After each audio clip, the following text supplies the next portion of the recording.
Bonjour toi. Oui toi. Toi qui sais absolument pas si tu dois sortir l'écharpe ou le marcel, si tu peux faire péter la petite chemise ou si tu dois ressortir la grosse doudoune, parce que franchement, la planète elle est cassée, elle est où le SAV? Ce nouveau numéro est donc fait pour toi. Dans ce numéro consacré aux sorties du mois de janvier, que dois-tu absolument voir chez toi et non en salle? L'affaire de la mutinerie du Caine.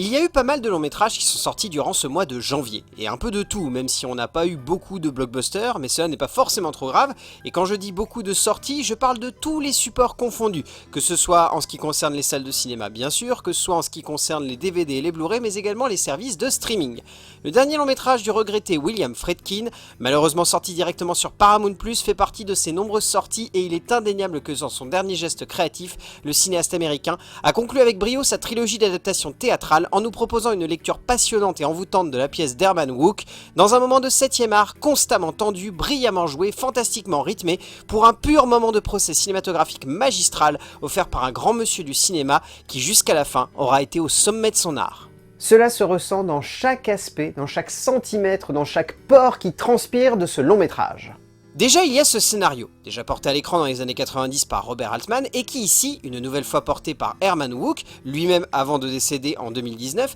est un brillant exercice où chaque dialogue, chaque relation ou développement de personnage devient un moment de composition dramatique renversant où l'on cherche à démêler le vrai du faux pour tel un juré devant les accusés, chercher à comprendre ce qui déterminera le sort de ces personnages hauts en couleur et imposants. Ensuite, il y a la mise en scène du regretté William Friedkin. Décidément, il y a beaucoup trop de morts autour de ce film, car il m'en manque un. Qui est juste un brillant moyen de mettre en perspective les personnages d'un scénario fantastique et où l'on ressent que comme sur Bug ou Killer Joe, le metteur en scène transcende la base de la pièce de théâtre où certes le décor et le rythme peuvent faire ressentir l'ombre, mais où le découpage et le crescendo que le metteur en scène parvient à mettre en relief suffisent à donner de l'ampleur et de la puissance à une œuvre ne s'enfermant jamais dans une peinture statique des rapports humains, mais cherchant au contraire à les rendre flamboyants et fougueux. Et cela, on le doit également à ce casting absolument fantastique. Déjà, parlons du regretté Lance Reddick, tout simplement parfait en chef d'orchestre de ce procès. Monica Raymond dans le rôle de l'accusation est vraiment brillante, Kiefer Sutherland est impérial dans le rôle de la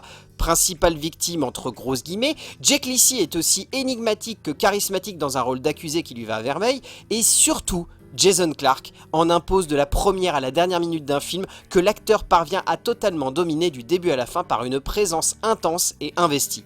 Un grand dernier film. Ce n'était que ce que l'on pouvait souhaiter pour William Friedkin, qui nous quitte d'un point de vue cinématographique en grande pompe, en nous offrant un fantastique baroud d'honneur, un chant du cygne extraordinaire, qui ne sonne pas uniquement comme un bon film, mais comme une œuvre trépidante, magnifiquement rythmée, intense du début à la fin, dominée par un scénario aux petits oignons, et une réalisation juste folle, et surtout, un casting où chaque acteur délivre une performance rare pour emporter tout sur son passage, et faire honneur à ce grand monsieur du 7e art américain. Vous l'aurez compris, donc foncez voir l'affaire de la mutinerie du Caine, car bien au-delà d'être un grand film livré par un cinéaste qui nous a offert son dernier baroud d'honneur, c'est un très bon moment de cinéma parfaitement orchestré, à la fois par un scénario brillant, par un réalisateur de génie et par des acteurs tout simplement parfaits.